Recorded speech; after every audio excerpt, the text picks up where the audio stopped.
दैतापति सेवक माने जो प्रत्येक दिन जो आंब पणस खजा पणस ता भितर एवं छेना महाप्रभु को भोग लगे अणसर घर भितर ताहा बाहर को बाहर नियम नाई। तेणु अंतिम दिवस रे जेतेबेले बाहर को ताहा बाहर ताहाकू राजप्रसाद कुआ जाए गजपति श्रीनगर को विजय करा जाए।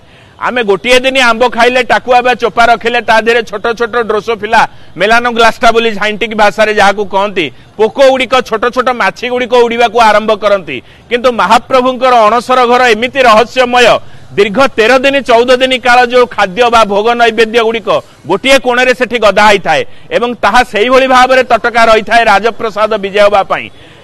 जेतेबेले आलट लगी नीति चली थाए 42 दिन धरी आलट लगी नीति ए समय रे दिन को 2 थर आलट लगी है। भोग मंडप पर द्विपहर समय गोटे थर आलट लगी तापर चंदन लगी एवं रात्रि काल रे संध्या धूप जेतेबेले समापन होए सेतेबेले मध्य रात्रि रे आलट लगी। कौनसी कामवशत विलंबित रात्रि रे सेदिन महास्नान होइकरी महाप्रभुंकर रात्रिकालीन आलट लगी राति 1:30 हो जाइथिला।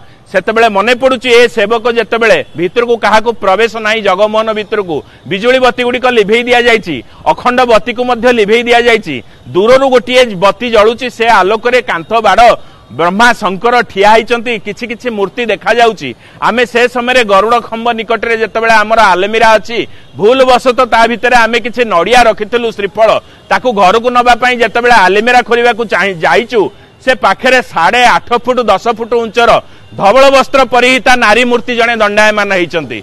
सेतेबेले छाती दाऊ करी लागिला हे महाप्रभु किछि गोटे भूल हला ए विलंबित रात्रि रे आसीबार नथिला आपण होउचंती सेवक प्रिय मु आपणक निकट को आसीची तेणु आपण मते बंचांतु एही भली कहिबा परे से नारी मूर्ति हठात अदृश्य हो जाइथिले। तेणु एही भली अनेक घटना आम जीवन काल भितर आमे श्रीमंदिर रे उपलब्धि करिचु। तेणु सेही रहस्यमय कालिया शांत सबु बेले समस्त भक्त मान को घंट घोड़ी रखंतु विपद आपद रक्षा करंतु तांको पाद पद्म रे आमे एतिकी कामना करि परिबा।